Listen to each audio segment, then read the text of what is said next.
je respecte chaque dirigeant élu par son pays parce que je respecte tous les peuples et les pays. Et je pense que c'est très important. Maintenant, je suis obligé de constater qu'il y a sans doute eu 3 malentendus avec le président Bolsonaro. Je l'ai vu une première fois, il m'a dit la main sur le cœur, je vais tout faire pour la reforestation et l'engagement des accords de Paris pour pouvoir signer le Mercosur. 15 jours après, il faisait le contraire en limogeant des scientifiques. Bon, on peut dire qu'il ne m'a pas dit la vérité. Quelques semaines après, il a eu un rendez-vous urgent chez le coiffeur quand il devait recevoir le ministre des Affaires étrangères.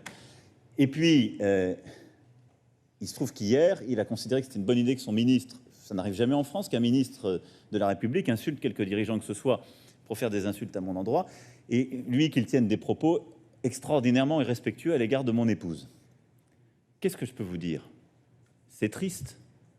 C'est triste. Mais c'est triste d'abord pour lui et pour les Brésiliens. Et donc, moi, je pense que les femmes brésiliennes ont sans doute honte de lire ça de leur président. Je pense que les Brésiliens, qui sont un grand peuple, ont un peu honte de voir ces comportements et ils attendent, quand on est président, qu'on se comporte bien à l'égard des autres. Et comme j'ai beaucoup d'amitié et de respect pour le peuple brésilien, j'espère très rapidement qu'ils auront un président qui se comporte à la hauteur.